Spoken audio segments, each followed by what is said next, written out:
is The Opinions, a show that brings you a mix of voices from New York Times opinion. You've heard the news. Here's what to make of it.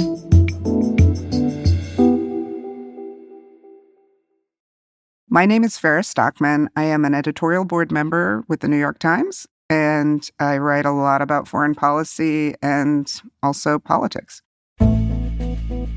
So since Joe Biden stepped aside last month, it seems like the leaders of the Democratic Party have really been feeling that they could avoid Gaza, which is the issue that had caused so much turmoil earlier this year. I think they just wanted to kind of sweep it under the rug.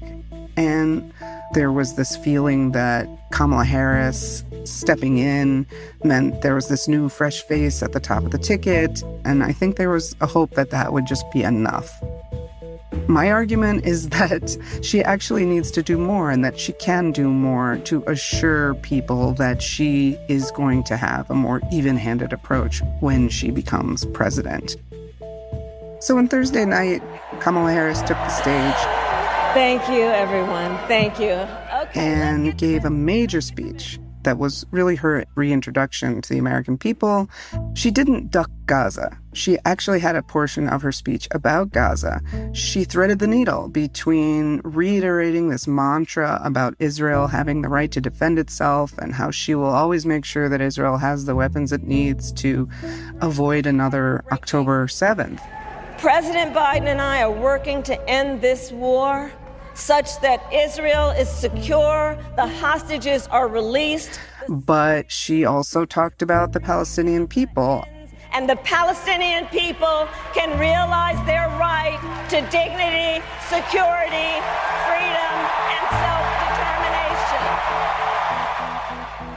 So I thought she did a pretty good job in a speech that was going to be aimed not at the left, but aimed at the American center, aimed at Republicans, aimed at independents. But at the end of the day, these are all words. They're just words that are happening thousands of miles away from people who are dying and still being bombed. So I don't think it's going to be enough to satisfy people who have relatives right now in Gaza that are dying.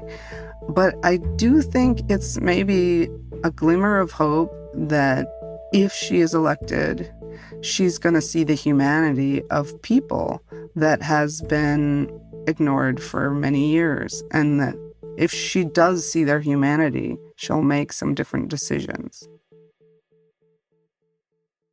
So to really understand how we got to this moment for Democrats, we need to go back to October 2023.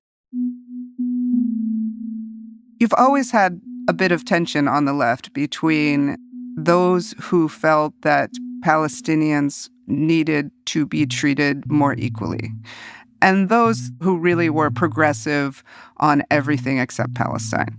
But I think after October 7th, this tension sort of boiled over into like a full rupture on the left, where you had protesters that were angry about the devastation in Gaza.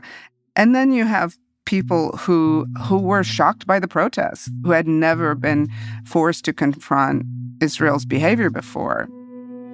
Elected officials haven't actually changed very much how they talk about this issue over the decades. They're still very much focused on talking about our ironclad commitment to Israel as an ally, and much more shy about talking about Palestinian rights. On the other hand, voters, Democratic voters, do seem to be shifting. You are seeing movement in that regard. I think especially young Democrats are looking at this issue very differently, and elected officials have yet to catch up.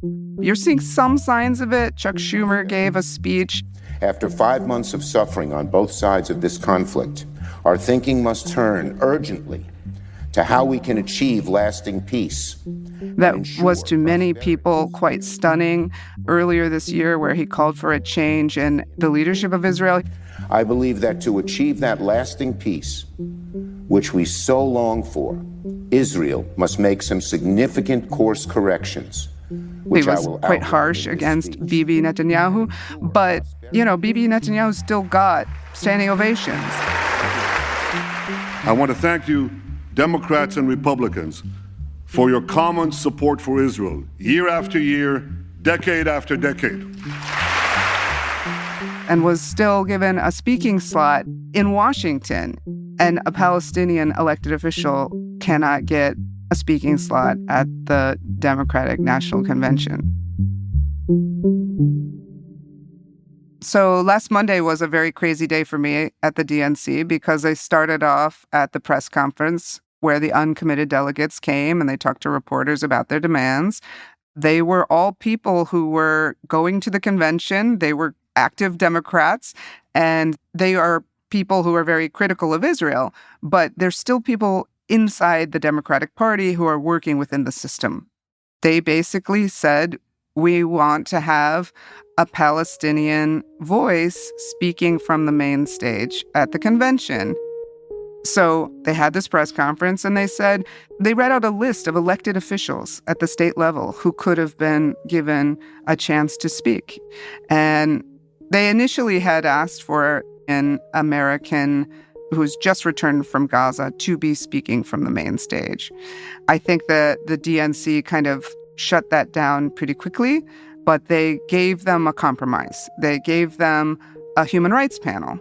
The uncommitted delegates said, okay, we want someone speaking about this from the main stage.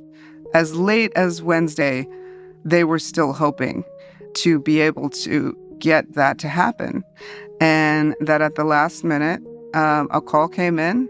The DNC, they just said, we're not going to do it. And the delegates said, the family of hostages, of Israeli hostages,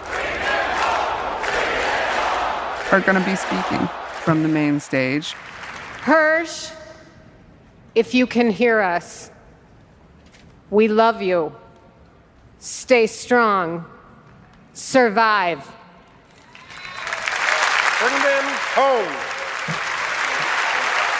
Which is something we support, but we also think they should hear about the suffering of Palestinians, which has been huge. The more I talk to the delegates that were at the convention who were involved with the uncommitted movement, it just seems like the Democratic Party should figure out how to take yes for an answer. You know, there were Palestinian Americans that would have gone on that stage, elected officials, and endorsed Kamala Harris. And had they done so, it would have opened up more space for others who have been skeptical to jump on board. And a lot of these people, they wanted nothing more than to leave the convention, you know, cheering for Harris as loudly as everybody else. So I think the fact that that didn't happen is kind of a sad missed opportunity for everybody. I absolutely think there is a long-term moral imperative for Democrats to figure out how to talk about this stuff in a way that keeps their tent big and inclusive.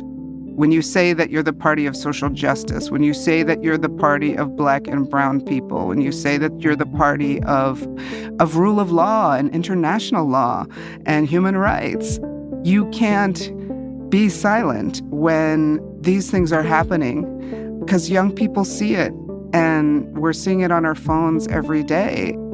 It feels like gaslighting to a lot of Democratic voters, and not just Arab Americans.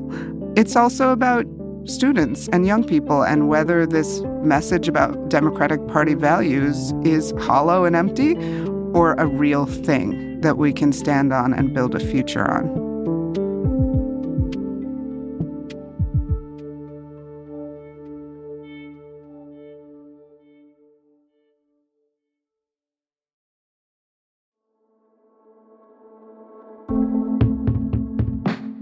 This show is produced by Derek Arthur, Sophia Alvarez-Boyd, Vishaka Durba, Phoebe Lett, Christina Samuelewski, and Jillian Weinberger. It's edited by Kari Pitkin, Allison Bruzek, and Annie Rose Strasser. Engineering, mixing, and original music by Isaac Jones, Sonia Herrero, Pat McCusker, Carol Saburo, and Afim Shapiro. Additional music by Amin Sahota. The fact-check team is Kate Sinclair, Mary Marge Locker, and Michelle Harris. Audience strategy by Shannon Vesta and Christina Samuelewski. The executive producer of Times Opinion Audio is Annie Rose Strasser.